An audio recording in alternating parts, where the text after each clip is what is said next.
Welcome to The Explainer. Today, we're going to tackle a massive business challenge. Why do most big corporate changes completely fail? And we're going to do it using a simple analogy about ships, captains, and admirals. So let's dive right in.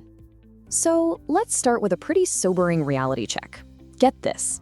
A major McKinsey report found that over 70% of all large-scale corporate transformations just fail. That means more than 2 out of every 3 ambitious, company-wide changes fall flat. It's a staggering number, and it leads to one really important question. How do you end up in that successful 30%? Well, it's not just about working harder. It's about thinking differently. It's about moving past the old, tired management philosophies and really truly understanding how modern organizations create massive change. Okay, so to get a handle on that success, we've got to start with the basics. The fundamental unit of change in any organization, it's the project. And to really master projects, you have to understand the 2 critical and very different roles that govern every single one. So what is a project, anyway? Well, the official definition calls it a temporary endeavor, and that word temporary is absolutely key. A project has a clear start and a definite end. It's got a specific budget, and it is laser-focused on delivering one unique thing. You know, a new building, a new software app, whatever. It's a self-contained mission. Now, here's a question where a ton of organizations get tripped up. They think the person managing a project is the same as the person controlling it. So, are they the same job? Let's break down why they're absolutely not. Let's use our analogy here. Think of project control as the ship's scorekeeper. This person is obsessed with data, the speed, the fuel consumption, the exact coordinates. They give you the cold hard facts. But the project manager, that's the captain. The captain uses that data, sure, but their job is so much bigger. They're managing the crew, navigating through storms, and ultimately they are responsible for steering that ship to its destination. One gives you the numbers, the other gives you the leadership. Okay, so our captain is great. They successfully deliver one ship. One project. That's a win. But what if the goal isn't just to deliver a single ship? What if the real mission is to win a war or to open up an entirely new global trade route? Well, one ship isn't going to cut it. You're going to need a whole fleet.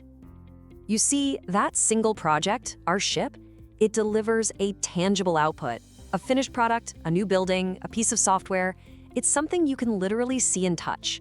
But an output, all by itself, is not the same as a strategic victory. Not even close. And this right here is the critical leap we have to make. We're moving from a single project that delivers an output to a program that delivers an outcome. A program isn't just one ship. It's a whole fleet of coordinated projects, all working in concert to create a fundamental shift in business capability. Now that is a strategic outcome. This is the moment we shift from pure management to pure strategy.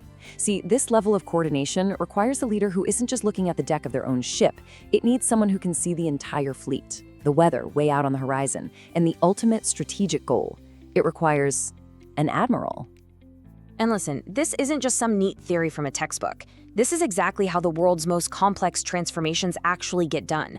The London Olympics, giants like BP and GlaxoSmithKline, even the Ministry of Defense, they all use strategic program management to hit these massive goals. They all needed admirals calling the shots.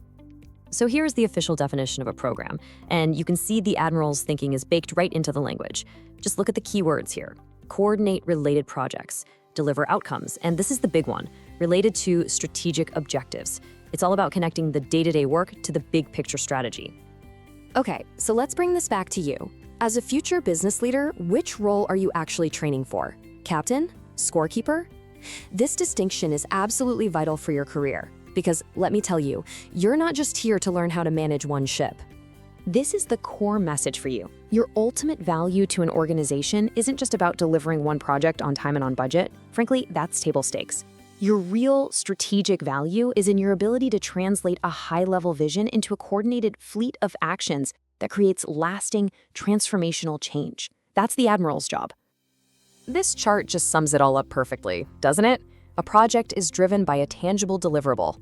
A program is driven by a vision of the future. A project gives you a product. A program fundamentally changes how the business operates. This is the crucial mindset shift, from tactical thinking to something truly strategic. All right, now it's your turn. Time to put on the Admiral's hat. We're going to wrap this up with a couple of questions to really get you thinking strategically and kick off a great discussion. Let's take a real-world example. Think about a company like Apple launching the very first iPhone. Or maybe Disney launching its entire Disney Plus streaming service.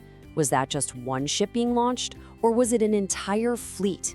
R&D, marketing, content, logistics, all these coordinated projects working towards one massive strategic outcome. And finally, let's bring it right back home to you. Think about your own MBA journey right now. Don't think of it as one long project. I want you to frame it as a strategic program. What's the ultimate outcome you're trying to achieve 2 or 3 years from now? And what are all the coordinated projects, like your coursework, your networking events, internships, learning new skills, that will get you there? What does your fleet look like?